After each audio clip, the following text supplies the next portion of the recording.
Hey guys, welcome back to another Top 5 Rundown. Being that we got Ghostbusters coming out this week, I thought it might be a good idea to go over my top 5 horror remakes. So I know Ghostbusters is more of a horror comedy, but there has been a lot fewer horror comedy remakes than just general horror. So seems like almost at least once or twice a year we get a classic horror movie remade and thrown out there. Very few of them are any good, but there have been a few that have stood out among the crowd and actually been worth seeing. So this is my list of the top 5 horror remakes. Starting out at number 5, 2011's Fright Night. So this is directed by Craig Gillespie, and it starred Colin Farrell as Jerry Dandridge, Anton Yelchin, who unfortunately we just lost, as Charlie Brewster, Imogen Poots as Amy, Christopher Mintz-Plasse as Evil Ed, and David Tennant as Peter Vincent. So the original movie was directed by Tom Holland in 1985, and it's a classic horror comedy. It basically plays a story of this young kid in high school has this guy move next door, and he acts very strange, and he starts spying on him and finds out that, or believes that the guy is a vampire, and he can't get anybody else to believe him. It was a very fun, it had a really good, scary horror elements to it. And the 2011 remake, to me, really held on to a lot of those concepts. You know, it was fun throughout the whole movie, but they did a good job at maintaining that horror feel. Now, Colin Farrell kind of popped up in quite a few remakes right there in around 2011. You know, he came out with this one, and then he was in the Total Recall remake and a few others. And he did really good at playing kind of the suave but mysterious and kind of intimidating neighbor Jerry Dandridge. He did really good at that. And Anton Yelchin always does a really good job, and he brought a lot of emotion to Charlie Brewster, especially in the scenes with him and Evil Ed that you didn't quite see in the first movie in the 80s. And David Tennant probably is the best part about the movie. Now, David Tennant is famous for playing Doctor Who, but you've seen him in a few other things. You know, now you've seen him he was in the first season of Jessica Jones. He played Kilgrave, and he's been here and there popping up, but he does a really good job and really gives you a lot of the humor as Peter Vincent. Now, in the original movie, it was kind of, Peter Vincent was like that horror host, kind of in the sense of like Tales from the Crypt, something like that. And in this movie, they turn him into more of a Chris Angel kind of character. But he gives you a lot of the best lines, and he really drives the movie forward once he shows up onto the screen. It's a very cool, very funny movie that never quite got the credit it deserved for being one of the better horror remakes out there. It does a lot new and a lot different than the original, and it doesn't just copy the same story beats, but it also holds on to the fun and the spirit of the original. So number 5 is Fright Night. Number 4 is 2013's Evil Dead. Now, I've never been a huge fan of the Evil Dead movies. By the time I got around to watching them, they were kind of beyond my time. You know, they're very cheaply made, they're very low budget, and they're kind of the slapstick humor that you either are on board with or you're not quite a fan of, which when I first saw them I was more of the latter. You know, I walked into Evil Dead and Evil Dead 2 expecting like serious, scary movies, and they're much more of horror comedies, so it was they were kind of sold to me wrong in the first place. And funny enough, when the Evil Dead remake came around, I actually walked out of the theater not liking it the first time, because the way that the trailers portrayed Evil Dead, the remake, was that it was going to be a very serious, very scary movie. Even a lot of the marketing said that, you know, like a lot of the quotes that they put up from reviewers and everything, like scariest movie I've ever seen, or, you know, you'll walk away in shock and all this kind of stuff. And so once again, the movie was kind of sold wrong to me. Now, after I started kind of becoming a fan of Evil Dead, the franchise, after knowing what to expect and starting to appreciate the movies for what they are, I gave the remake another chance. And this movie is one of the best, what I'll call splat stick movies that you're going to find. It's really, really, really gory, but it has this crazy, zany sense of humor throughout. It's much more subtle in the remake than it is in the originals, but as crazy and dark and violent and gory and just sadistic as this movie is, you find yourself laughing a lot throughout it. And it stars mostly unknowns, but it was directed by Fede Alvarez, and the original was directed by Sam Raimi. This movie is one of the craziest, wildest. It's almost hard to describe what the hell to even expect when you put this in. It kind of follows the story basically of, it's the original Cabin in the Woods movie. There's this spirit that's held by this book, the Necronomicon. It's basically like the book of evil. And if you read from it, it releases this evil spirit in the woods.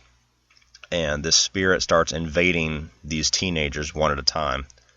Where the movie goes from there is just, your jaw is almost on the floor with how crazy the violence is in this remake. You got people splitting their tongues in half with razor blades and, cutting their face open with glass, and you got hands getting split in half by crowbars and people getting scalded in showers, and it's just absolutely wild. So if you're a fan of the original Evil Deads and you haven't given the remake a chance because you're not a big fan of people touching properties that are close to your heart, give it a shot, because it does a really good job at maintaining that fun but ridiculous violence that the originals had without stepping on the toes of the original. Coming in at number 3 is Zack Snyder's Dawn of the Dead from 2004. So the original was one of the classic zombie movies by George Romero in 1978. And the remake stars Ving Rhames, Sarah Polley, Jake Weber, Mekhi Phifer, Kevin Zegers, among some other actors. And the story basically is, this plague goes across the world and turns people into zombies, and this group of survivors goes towards this big mall, and the movie is pretty much a story of their survival in this mall while the undead kind of takes over the world around them. It was Zack Snyder's directorial debut, and the movie was written, at least in part, by James Gunn, who is a big name out there in the horror comedy and now in the comic book world. He did Slither, and he directed Guardians of the Galaxy, and now he's directing Guardians of the Galaxy Volume 2.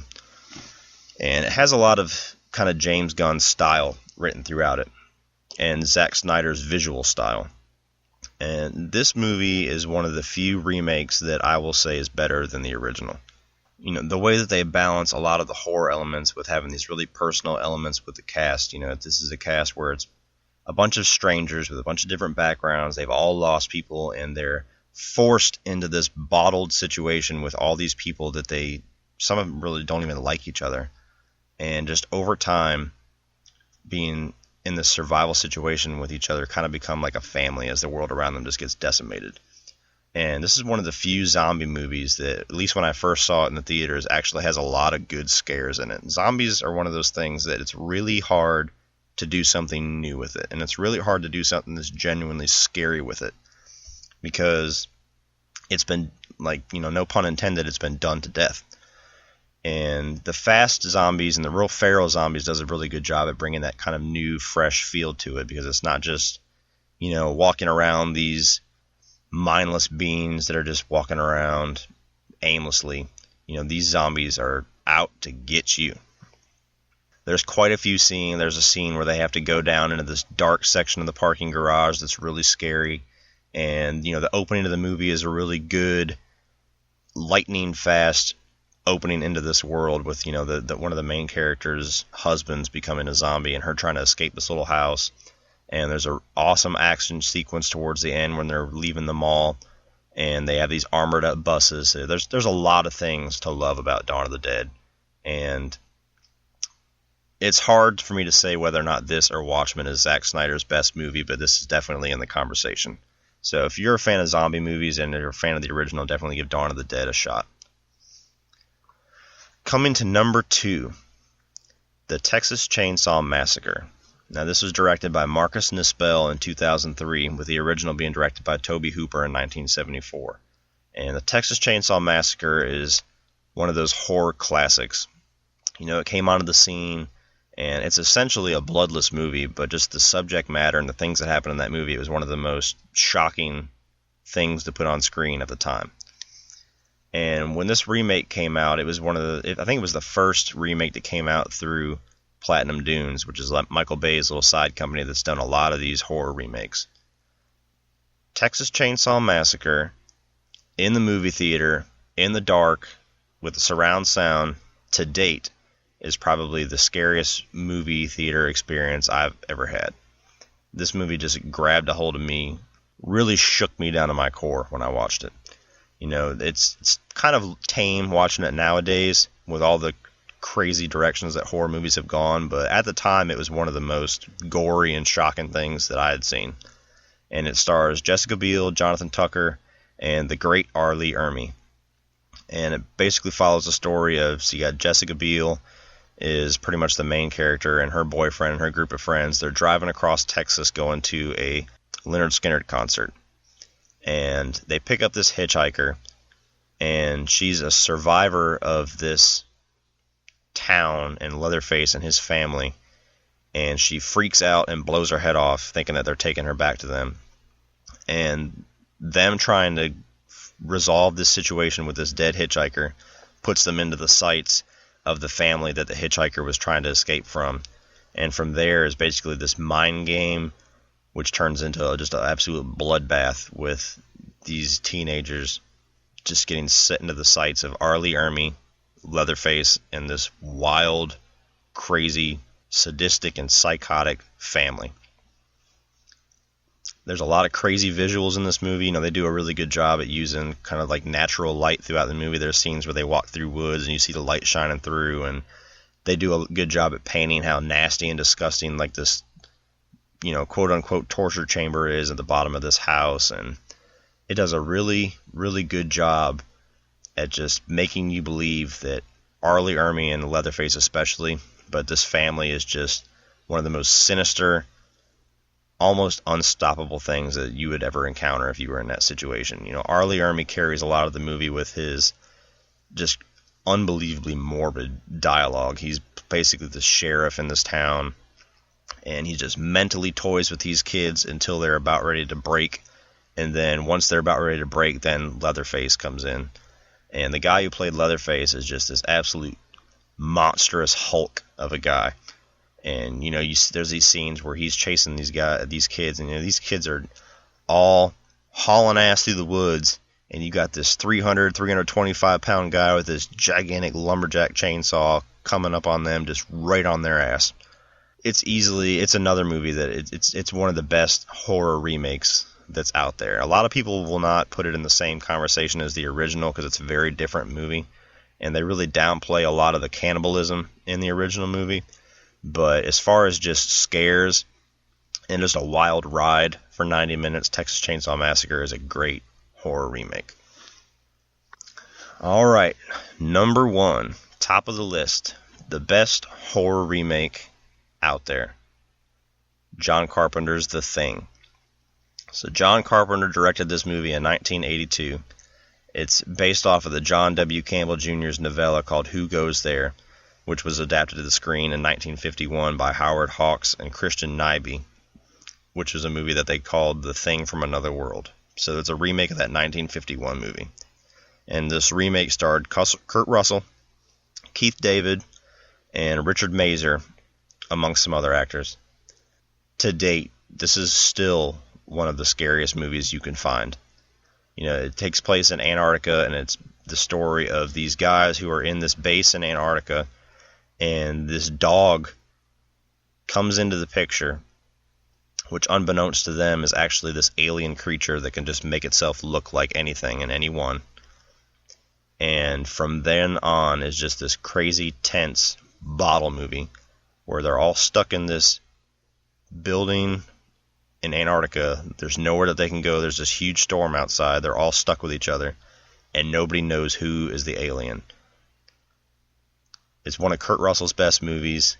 It is John Carpenter's best movie. I'll put it above Halloween. And what this movie did for practical effects, still to this day, has really no rival. I mean, when I talk about practical effects, you know, for people who don't understand what I'm talking about, a lot of the times, especially nowadays, movies focus a lot on having digital effects. You know, everything is computer generated. Even though nowadays they can do some amazing things with digital effects, you know, like with the Jungle Book that just came out. Practical effects is when they have like puppets and animatronics and things of that nature, like Child's Play or, you know, movies like that. And the practical effects that's in The Thing the things that they were able to do and the things that they were able to just have jump out at you and just the weird, nasty things that come out from this alien has not been rivaled in any horror movie yet. Even when they tried to do the sequel a couple years ago, which is also titled The Thing, they started using practical effects in the movie, and by the time the movie reached the theaters, they had done so much overdubbing of the digital effects that all the practical effects were gone. And that was the biggest glaring weakness in that movie, was that everything was just so fake and digital looking that it just took away from the spirit of the original Thing, which is this practical effects that John Carpenter used. So the practical effects mixed with awesome performances, and as always, John Carpenter has a great score in this movie. All those elements being put together just comes up with one of the best horror movies that's out there, and it also has one of the best ambiguous endings of any horror movie, or any movie really. There's not enough good that I can say about The Thing. If you have not seen The Thing, it is on Blu-ray. I'm sure it's on one of these paid networks like Netflix and Hulu.